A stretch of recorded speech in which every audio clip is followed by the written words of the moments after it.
Vous écoutez le débrief issu de l'émission spéciale S1201 de la 12e saison du podcast Faut pas pousser les ISO consacré au Sony Alpha 7 V et diffusé le 17 mars 2026.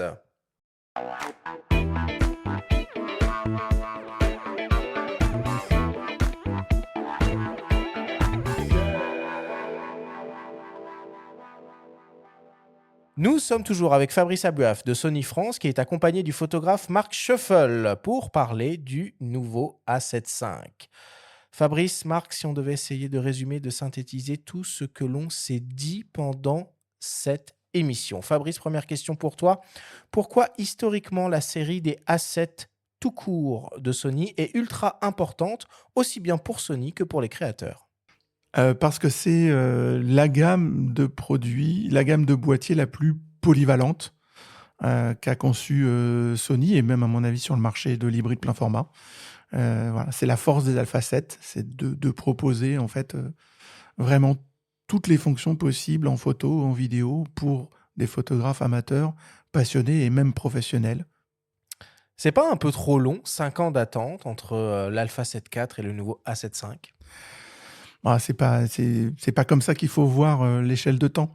Je pense que un boîtier, une gamme, la maturité, technologique, ça vient pas régulièrement tous les ans, tous les 2 ans, tous les ans et demi. Il faut attendre qu'il y ait, un vrai changement, une vraie innovation et je pense que c'est ça la clé. Donc il y a pas forcément de règles, c'est pas, une nouvelle gamme tous les ans. C'est voilà et aujourd'hui, innover, c'est plus compliqué et faire une rupture technologique, c'est plus compliqué. Donc je considère qu'il y a pas forcément, de règle absolue de, voilà, tous les ans, tous les 2 ans, il faut qu'il y ait un nouveau boîtier. C'est quand ça vaut le coup, quand ça vaut vraiment le coup. Comment tu l'as ressenti, toi, Marc, en tant qu'utilisateur de la 7 IV? Ces 5 ans d'attente, c'était long pour le coup? Alors quand tu vois des Alpha One Mark II sortir, quand tu vois des A7R5 sortir, forcément, tu as envie d'avoir les nouvelles technologies sur ton boîtier, A7 IV, A7 V. Forcément, tu lorgnes un peu, tu commences à te poser les questions: «Est-ce que j'irai pas vers cette gamme-là? Est-ce que j'irai pas vers cette gamme-là?» Forcément, ça donne envie.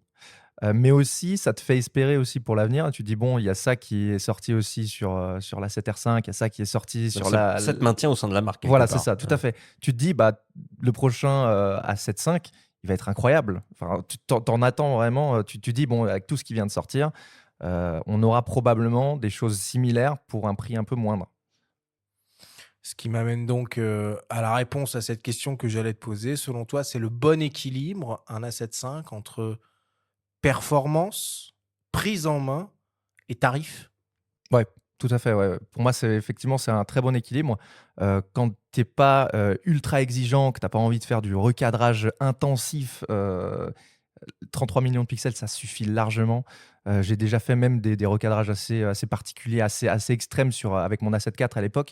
J'ai fait des tirages en grand format, il y a eu aucun souci. Qui avait la même définition, hein, on le Voilà, tout à rappelle, fait, 33 millions de pixels, exactement. Donc, ouais, pour moi, c'est un bon équilibre, en termes oui, de rapport qualité-prix, enfin, on a vraiment tout ce qu'il faut et parfois même un peu au-delà. Enfin, j'imaginais pas forcément qu'on ait par exemple, cette pré-rafale, sur un A7 V, aussi performante que celle, qu'on a sur l'Alpha One Mark II, oui, c'est ça, sur l'Alpha One Mark II ou sur la 9.3, par exemple. Bah, dans son témoignage, Maxime parlait d'un mini, Ouais, c'est ça, ouais, tout à fait. à un 2 1, quoi, 2, ouais, ouais, tout à quelque fait. Bon, on le part. compare souvent, ouais. Alors c'est pas exactement la même chose parce que, il faut quand même encore justifier la différence de prix avec l'Alpha One Mark II. Pour les créateurs, les photographes ultra exigeants, qui veulent énormément de rapidité, aucun rolling shutter, ou alors, ouais, extrêmement peu parce que bon, on est quand même pas sur un global shutter avec, l'Alpha One Mark II, mais on n'est pas loin. Il y a quand même encore un gap et heureusement, j'ai envie de dire. Mais voilà, c'est un bon équilibre. Il y a assez peu de différences ergonomiques entre ces 2 générations de boîtiers. Marc, tu peux nous parler un peu de ce nouvel écran, plus particulièrement de cette charnière? Oui, alors cet écran justement et on l'avait attendu parce que je le disais tout à l'heure, on voyait des A7R5 avec, des nouvelles technologies qu'on avait envie d'avoir. C'est vrai que l'écran, il est particulièrement intéressant parce qu'on peut justement l'orienter un petit peu dans tous les sens, le garder dans l'axe aussi et typiquement quand on veut faire des plans à ras le sol, ben, c'est très rapide, on remonte juste l'écran, voilà et puis on sent quand même que c'est robuste. Voilà. Fabrice, l'A7 V inaugure un nouveau capteur encore jamais vu, un nouveau processeur. Et cette combinaison de composants ouvre la porte aux toutes dernières technologies de Sony. Est-ce que tu peux nous en dire un mot? Oui, c'est vrai que même s'il ressemble comme deux gouttes d'eau à la 7.4 de face, à l'intérieur, il y a beaucoup de choses qui changent. Et les révolutions technologiques, elles sont aussi dedans pour demain. Donc ce capteur, semi-empilé, plus rapide, c'était effectivement une nécessité pour proposer de la rafale plus rapide, du pré-capture jusqu'à 1 seconde, moins de rolling shutter. Et puis, voilà, une visée aussi plus meilleure, un suivi autofocus meilleur. Et ce processeur qui est en fait, dont on connaît aujourd'hui encore un peu de choses, mais qui est de nouvelles technologies, qui intègre le Beyond XR plus la puce IA, bref, tout, qui chauffe beaucoup moins, qui permet d'avoir une autonomie plus 30%, voire plus, avec tous les systèmes d'économie d'énergie ajoutés. Je pense que ça, c'est une vraie clé de l'avenir. Et c'est ce qui s'inscrit avec la sortie de la 7.5. On conseille à nos auditeurs, auditrices de réécouter l'intégralité de l'échange et surtout ton explication sur l'incorporation du nouveau processeur de la puce IA au sein du capteur semi-empilé. Oui, tout à fait. Ouais. C'est important. Alors, on n'a pas d'infos encore, comme je t'ai dit, Non, officielles. mais hein, au sans- conditionnel. Ouais, mais au conditionnel, mais c'est en fait Important. ce qu'on ne sait pas, on le voit à l'usage, comme l'expliquait Marc. Et je pense, voilà, un boîtier qui chauffe pas, plus d'autonomie, plus de puissance, plus de fluidité, c'est tous les jours qu'on le sent à l'usage. Marc, l'Alpha 7.5, c'est un boîtier qui a maintenant une ADN de photo d'action, que ce soit du sport ou de l'animalier, qui vient clairement sur les terres des boîtiers plus haut de gamme de Sony, à savoir la série A9 et les séries A1. Qu'est-ce qu'on peut faire avec un A7 V dans ce domaine? Alors déjà, l'arrivée du capteur semi-empilé permet aussi les 30 images par seconde, la grande rafale. Donc ça, pour les photographes sportifs et animaliers, c'est vraiment très confortable parce qu'on peut avoir des décompositions de mouvements très intéressants. En obturation électronique. En obturation électronique, tout à fait. On a aussi, justement, j'en parlais tout à l'heure, mais la pré-capture qui est vraiment super confortable aussi. On a jusqu'à 1 seconde, ce qui est vraiment génial. En obturation électronique. En obturation électronique aussi, tout à fait. Donc, ouais, tout à fait. Quand on est photographe de sport ou photographe animalier, là vraiment on peut s'éclater.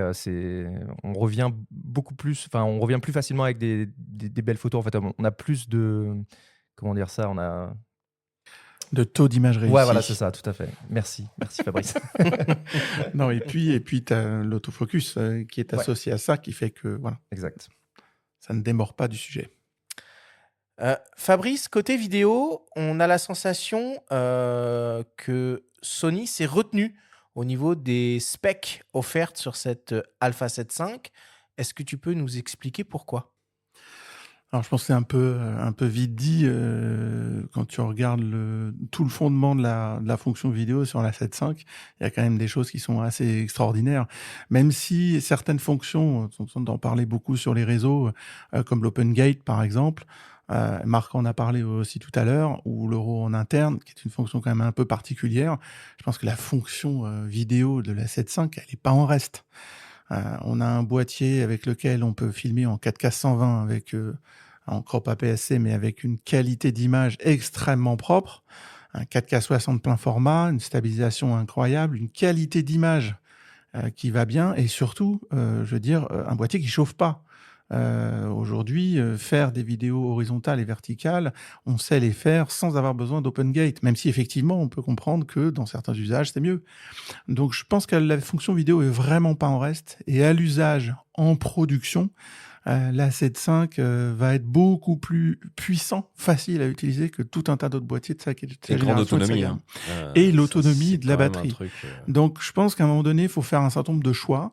Voilà, j'aurais pas forcément l'explication de tous ces choix-là, mais je pense que sur la balance, l'absence d'Open Gate ou de RAW en interne versus la grande autonomie, la chauffe très très très limitée, la qualité du flux vidéo rentré dans le système Sony, c'est une vraie question qu'il faut se poser. Et l'ouverture de la monture.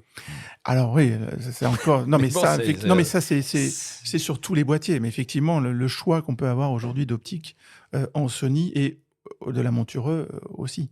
Donc non, je pense que la fonction vidéo est pas du tout en reste.